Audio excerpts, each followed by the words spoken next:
Hello you, welcome, welcome, welcome. Excusez-moi, évidemment, j'ai pas bien préparé comme d'habitude en ce moment. Avec les maux de tête insupportables, c'est compliqué. Je sais pas si certaines personnes me suivent. En tout cas, pour celles qui me suivent, vous savez que j'ai acheté quelques petites boîtes comme ça. Bref, vous savez que j'ai adoré ce système de rangement de chez Action. 1 pour la qualité, 2 pour le prix et 3 pour ce que ça m'a permis de gagner en place en termes de rangement. C'est vraiment génial. La seule chose, c'est que actuellement, j'ai trouvé des solutions de rangement pour les stickers ou pour certaines découpes, mais j'ai une idée. Mais je dis bien ce matin, j'ai eu une idée et en plus une idée qui va me permettre de recycler certains papiers de chez Action. J'ai fait un test tout colle, donc je voulais vous en proposer la solution. En fait, je voulais transformer ça en système de rangement à pochette. Je m'étais dit que c'était pas mal. Moi, j'en ai pas mal d'avance et si un jour je veux mettre autre chose dedans, c'est pas un problème, il suffira que je fasse une autre boîte pour mettre les pochettes que j'ai mis dedans. Donc ce que je voulais vous montrer, c'est ce que j'ai fait et surtout avec quel papier je les ai fait. Cet été, une personne que j'adore, Corinne, a eu une super idée, vous savez, de transformer ces blocs à la base de coloriage pour venir faire des créas. Moi, déjà, j'ai adoré ces papiers, j'aimais beaucoup le style et en plus, j'avais adoré son idée. Et c'est vrai que moi, dans le collage, j'aimerais beaucoup les utiliser. J'ai déjà fait... Oula, il y avait de la poussière dessus, mais qu'est-ce que c'est que ça ? Mais qu'est-ce que c'est que ça? Et en plus, l'étiquette était mal partie. Bref, excusez-moi, c'était sale. Donc, en fait, je me suis dit... Alors, je voudrais faire des craies avec, mais j'avoue, j'y pense pas toujours. Donc, je vais quand même les garder en partie pour ça. Mais je me suis dit, c'est quand même dommage d'avoir tous ces blocs de papier. Encore une fois, on achète, on achète, on achète. C'est génial. Mais le but, c'est quand même de les utiliser. Et je me suis dit, mais pourquoi on ne viendrait pas faire un système de pochette avec ces feuilles? J'ai testé. Ça fonctionne parfaitement. Donc, du coup, je vais venir en sélectionner un certain nombre que je n'utiliserai pas nécessairement dans mes créas. Ou parce que les couleurs m'inspirent moins. Ou parce que... Oh, regardez, moi, j'adore ça, par exemple. Mais, vous voyez, je vais venir prendre ça. Voilà. Donc, je vais vous montrer comment je vais faire. Je vais en faire aussi de mon côté pour vous montrer le résultat.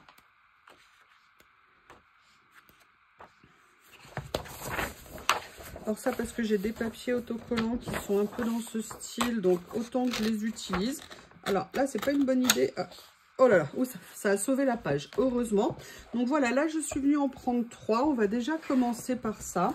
Et vous verrez que ça va être très très simple. La seule chose que je n'ai pas fait, c'est de mesurer la largeur par rapport à ce dont j'ai besoin.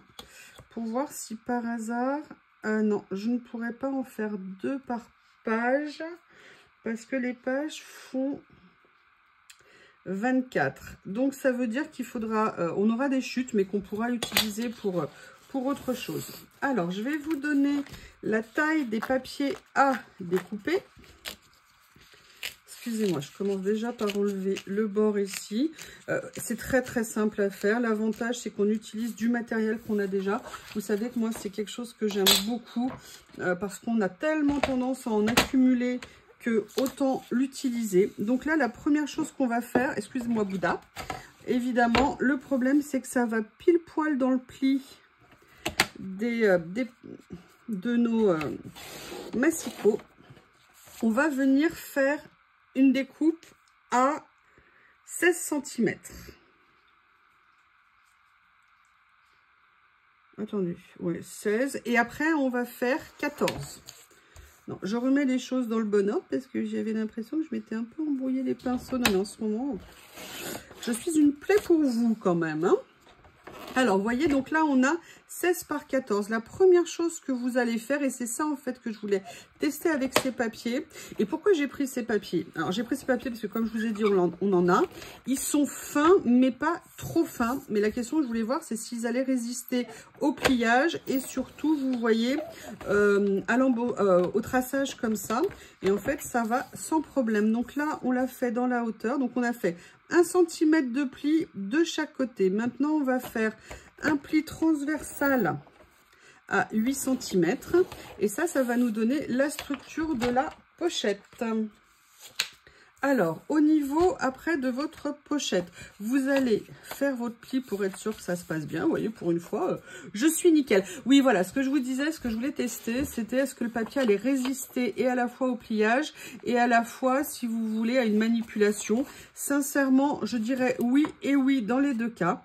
Donc là, je vais tout simplement, comme on fait classiquement dans ces pochettes, venir... Et l'avantage aussi, je reprends décidément, je dis tout en petits morceaux, c'est que je voulais quand même que ça soit assez résistant. Et l'avantage, c'est qu'elles ne prennent pas trop de place dans les boîtes, tout en apportant un rangement. Et alors, vous pourrez me dire, oui, c'est vrai que j'aurais pu essayer de les faire en transparent. Je m'étais posé la question de les faire avec, comment on appelle ça, vous savez, le... Oh, à chaud. Le... Oui. En plus, j'ai fait un tuto. Je suis en train de vous préparer un autre tuto là-dessus. Sur la machine... Oh, mon Dieu, c'est horrible. C'est horrible. Comment on a... La plastifieuse. Voilà, ça y est. Oui, je vous ai préparé un projet de plastifieuse. J'ai juste pas le temps de vous tourner la vidéo parce qu'elle va être un peu plus longue. Et voilà. Mais je me suis dit... ça va être plus compliqué à assembler, ça va être plus compliqué à plier. Là, après, vous allez me dire, oui, mais comment on fait pour se souvenir ce qu'on va mettre dedans? Vous aurez plusieurs possibilités. Ou vous l'indiquez dessus et vous faites des petites étiquettes qui dépassent, ça vous donnera un repère. Ça peut être une possibilité, mais l'avantage, je vais vous montrer, c'est pour ça que ça m'intéressait. Si la colle veut bien, la colle ne veut pas, décidément... C'est normal, il y a un bouchon qui s'est formé dedans. En ce moment, l'école et moi, on n'est pas copines. Est-ce que là, tu veux bien? Non. Allez, je viendrai le renettoyer après. Et je crois qu'il y en a une qui fonctionne. Alors, on pourrait le faire au scotch. Moi, j'avoue, je préfère le faire à la colle. Parce que je trouve que le scotch, il y a toujours un moment donné où quelque chose peut venir se glisser, vous savez, dans le... au niveau du pli. Et après, ça abîme ce qu'on met à l'intérieur. Donc là, vous venez tout simplement... bien appuyer, bien positionner vos pochettes. Donc, vous voyez, vous avez une première pochette de fête.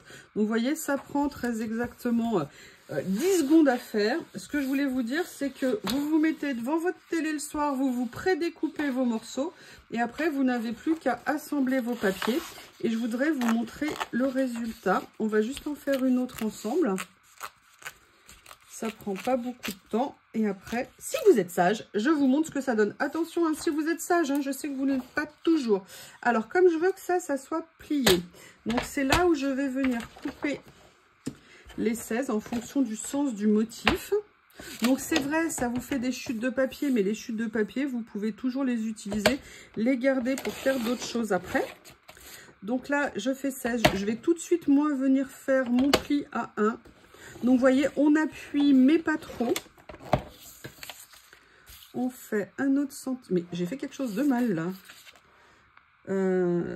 Attendez. Attendez, oui, c'est ça, pourtant. J'ai bien 16 ici. Donc, une fois que j'aurai... Hop. Mais non, c'est pas ça du tout. Oh là là là là. Attendez. 16. C'est pas ça. Pas ça qu'il me faut, c'est 14. N'importe quoi. Donc, ce qu'on va faire, c'est que comme j'ai déjà fait un pli ici, je vais venir couper à 14 là. Je vais venir faire... Non, je me suis encore une fois embrouillé les pinceaux. Hop, non, c'est ça. Allez, 1 cm. Et là, par contre, c'est là où on coupe à 16. Oui, je suis sûre que vous avez suivi. Hein. Alors, maintenant, on fait notre deuxième pli à 8. C'est ça de vouloir faire les choses trop vite. C'est jamais une bonne chose. Voilà. Allez, je reprends la découpe. Et oui, là, j'aurais mieux fait de faire attention au sens... Bon, c'est des papillons, c'est pas bien méchant. Je viens découper ici. Tout facilement. L'avantage, c'est que c'est vraiment pratique. Ça ne demande pas de matériel vraiment spécifique. Moi, je le fais ouais, avec ma machine là pour tracer. Mais vous pouvez tout à fait le faire sinon simplement avec une règle et un ciseau. Et un tout petit peu de pliage. Voilà. Ah, ça a jailli. Je viens couper ce que j'ai mal coupé ici. Voilà. On préplie toujours pour être sûr que nos plis se fassent si possible correctement. Je dis bien si possible hein, parce que vous avez remarqué ma tendance catastrophique. Regardez là, j'ai failli m'embrouiller à nouveau les pinceaux. Ma colle qui fonctionne, c'est celle que je n'ai pas rebouchée. Hein. Des fois qu'elle fonctionne. Une fois supplémentaire, qu'elle se bouge comme l'autre. Voilà. Vous voyez, j'y pense, je rebouche. Là, ça s'est collé. Ah non, mais en ce moment, c'est sportif de regarder les tutos avec moi. Hein. Vous êtes adorables et plein de patience. Bon, là, j'ai mis un peu de colle. Donc, vous voyez, là, on a 2 pochettes. Moi, j'en avais fait une autre ici. Et maintenant, on va regarder au niveau de notre boîte parce que c'est ça quand même qui nous intéresse. Et vous voyez, évidemment, si je l'ai fait, c'est que ça rentre parfaitement dans la boîte. Donc, vous imaginez la quantité de choses qu'on va pouvoir ranger à l'intérieur. Et j'ai trouvé vraiment que c'était super intéressant. Donc, je voulais partager ça avec vous. Ce que je vais faire, c'est que je vais continuer de mon côté à faire plusieurs pochettes. Et après, je vais vous montrer le matériel que j'ai mis à l'intérieur, ce qu'on peut ranger dedans. Comme ça, ça vous fait une petite vidéo un peu plus complète. Allez, je continue. Je vais essayer de couper les feuilles dans le bon sens hein, cette fois-ci. À tout à l'heure.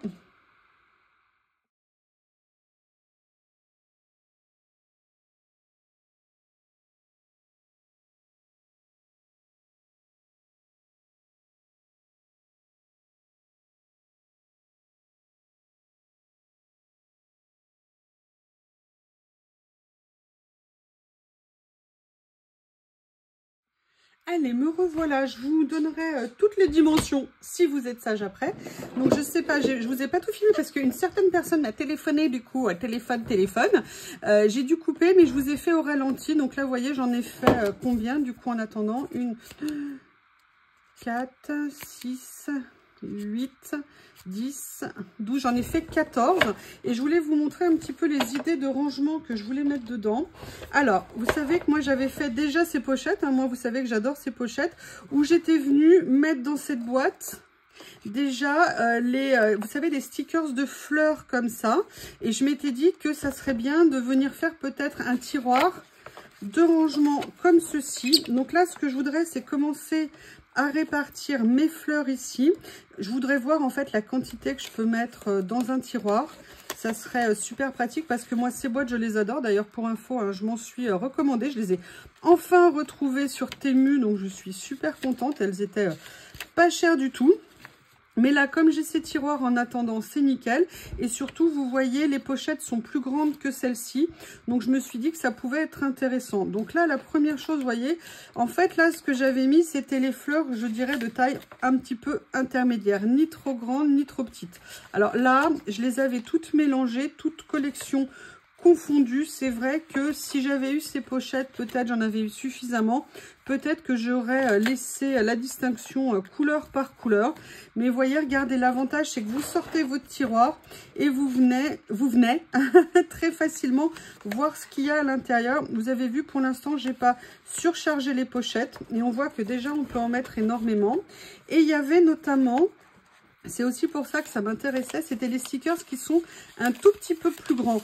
Pas qu'ils sont trop grands, ils rentrent dedans, mais ils dépassaient. Et là, je m'étais dit qu'avec ces pochettes, ça me permettait, alors là, comme c'est pas plein, ça bouge un petit peu, ça me permettait de venir ranger des stickers de taille supérieure à ce que je mettais dans l'autre boîte. Donc, vous voyez, là, par exemple, l'avantage, c'est qu'ils ne vont pas ou quasiment pas dépasser et surtout ça ne va pas les abîmer. Alors vous m'excusez, hein, manipuler c'est pas pratique de faire le rangement comme ça. Donc là moi ça me refait en plus de la place de dispo pour les autres. Et là j'avais une autre série comme ça de fougères, je vais voir si je peux les réunir. Ouais, dans la même pochette, c'est nickel. Comme ça j'ai pas besoin de me poser la question dans combien de pochettes c'est rangé, c'est tout dans les mêmes. Après, il y avait quelque chose... Ah, j'en ai qui sont au fond. Quelque chose que je voulais voir. Alors, attendez, entre le moment où je l'ai dit et le moment où je vais le faire, c'est sorti de mon esprit. En fait, il y avait ça. Je voulais voir ce que ça pouvait donner. C'est une... Non, c'est pas celui-ci. J'ai 2 boîtes rondes comme ça. J'adore ces boîtes parce qu'elles sont de très bonne hauteur. Mais elles ont un inconvénient. Je trouve que les boîtes rondes, ça tient beaucoup de place. Et en fait, dans ces boîtes, j'étais venue ranger, vous savez, ces stickers, entre guillemets, de décor qu'en fait, je n'utilise pas vraiment parce qu'ils sont dans cette boîte et je ne pense jamais, jamais à y aller. Et la question que je me posais, c'était, est-ce que là, ça va y aller, décidément. Oh là là, je crois que j'allais me reposer. Vous voyez, si ça le fait, en fait, de les mettre dans ces sachets-là. Et moi, ça m'arrangerait. Alors après, il faudrait que je prenne le temps de venir un petit peu retrier. Mais vous voyez, si je pouvais les ranger ici, je vais voir. Peut-être qu'en les mettant en place dans le bon sens, vous voyez ce que je veux dire? Parce que je ne veux pas non plus les abîmer. Mais il y en a qui étaient évidemment orientés avec la boîte ronde. Je pense qu'il y a moyen de faire quelque chose. Donc vous voyez, là j'ai fait, comme je vous ai dit, 14 pochettes. Ce que je vais faire, c'est que je vais déjà essayer. Mais je ne sais pas ce que j'ai, hein, j'arrive plus à parler. Je vais déjà voir comment les mettre, vous voyez, en termes de place et d'encombrement pour que ça monte le moins haut possible. Voilà, donc là, ça me semble pas mal. Comme je vous l'ai dit, le matériel, c'est bien joli de l'avoir, mais le but, c'est quand même de l'utiliser. Et l'accessibilité de notre matériel, ça facilite l'utilisation. Donc, il y avait ça que je voulais mettre dans cette boîte, mais en fait, je n'ai pas pensé qu'à ça. Je vais vous montrer autre chose. Je vais laisser une ou deux pochettes de libre. Cet été, je vous ai fait des pochettes que j'adore, mais vraiment, je les aime. Déjà parce que j'adorais les papiers. J'adorais l'idée, vous savez, c'est des pochettes que j'avais fait avec les petits scratchs, toutes simples, avec des soufflets. Vous voyez, comme ceci, et je les avais fait avec, vous savez, des feuilles de livres. Et en fait, moi, je les aime beaucoup.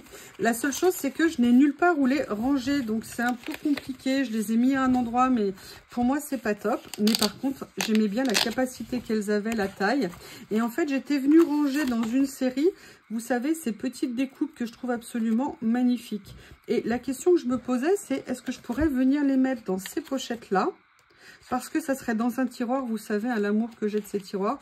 Je les prends, je les mets autour de moi quand je fais une créa. Et ça, je vais les garder. Vous avez vu, je les ai toutes conservées, toutes celles qu'on avait fait ensemble. La seule chose, c'est qu'il faut que je trouve une façon de les stocker. Là, je viens de libérer une place dans un tiroir que je vous montrerai dans le scrap room tour, enfin dans le room tour. Peut-être qu'elles vont trouver une nouvelle place. Et vous voyez, regardez, j'ai ces découpes qui sont absolument magnifiques, d'une finesse. Et en fait, c'est très joli hein, de les avoir, mais si vous ne les utilisez pas, je trouve qu'il n'y a pas d'intérêt. Donc, la question que je me posais, c'est est-ce que là, en termes de hauteur, alors, pour les grandes, ça va être un peu plus compliqué. On va voir quand même ce que ça va donner. Ah, il y en a une ici qui s'est un petit peu beaucoup déchirée, comme ceci. Alors, comment je vais faire? Déjà, je vais faire le vide, ça sera plus simple. Après, je vais venir prendre par taille. Là, vous savez, j'en avais qui étaient en papier, d'autres qui étaient avec ces papiers super fins, comme ceci. Je pense que là, il n'y aura pas de problème pour les mettre dedans, sans que ça dépasse trop. Voilà, là, ça va aller, je pense. Cette taille-là, vous voyez, ça va. On peut se repérer par rapport à ça. Après, celles-ci vont être un petit peu trop grandes, je pense, pour aller dedans. Ça m'embête un peu de les dissocier. Je vais voir comment je vais faire. Donc là, vous voyez, ça me permet. Je les mets là, j'ai pas de souci. Celle-ci, je vais aller la remettre quand même. Excusez-moi, je sais même pas si vous voyez ce que je suis en train de faire. Je suis tellement, entre guillemets, concentrée sur ce que je suis en train de faire. Je pense plus à vous, je suis trop méchante. Donc, vous voyez, on peut faire ça. Peut-être que celle-ci, je vais pouvoir venir les mettre comme ça. C'est pas optimum, mais ça a le mérite d'être là. Donc, vous voyez, je pense que lorsqu'on sera, lorsque j'aurai fait plus de pochettes, on pourra vraiment venir mettre beaucoup de choses ici. Vous voyez ce que ça peut donner. Là, pour l'instant, on en est avec 14, même pas à la moitié de la boîte. Donc, ça veut dire que je pense que vous pouvez mettre à peu près une... Allez, on va dire entre 25 et 30 petites pochettes à l'intérieur. Vous imaginez la quantité d'embellissements, de stickers, de ce que vous voulez que vous pouvez venir mettre à l'intérieur. Je trouve ça vraiment super intéressant. Allez, on va reprendre mon petit livre de notes. Je vais prendre une des dernières pages. Donc là, on met les pochettes tiroirs. Donc, au niveau du papier, vous allez couper ici. Donc, on a dit que ça faisait... Attendez, je vais reprendre mes notes à moi, qui sont sur un autre endroit. Si je retrouve la page, bien évidemment. On va dire que ça fait 16 en hauteur et 14 en largeur. Donc là, on a dit 16. On va faire un pli à 8. Là, vous allez venir faire à chaque fois un pli. Hop, vous voyez l'avantage du feutre comme ça, c'est qu'on peut effacer. Un pli ici. Et là, vous allez venir couper en biais. Et ça, vous allez venir l'enlever. Couper en biais. Et là, on vient l'enlever. Et là, on va faire 12, 1 et 1. D'accord? Donc, ça veut dire que vos morceaux devront faire 16 par 14. Et là, vous pouvez le faire, on va dire 25, je pense, à 30 fois. Donc, vous voyez, ça sera vraiment très, très simple à faire. Voilà, c'est une petite idée de rangement. On connaît tous hein, les pochettes. Mais voilà, j'ai eu l'idée ce matin de me dire, bah, tiens, si j'en mettais dans les tiroirs, ça pourrait peut-être m'apporter une facilité d'accès. Eh bien, cette fois-ci, cette vidéo est terminée. Je vous remercie. N'hésitez pas à me faire vos retours et je vous dis à bientôt.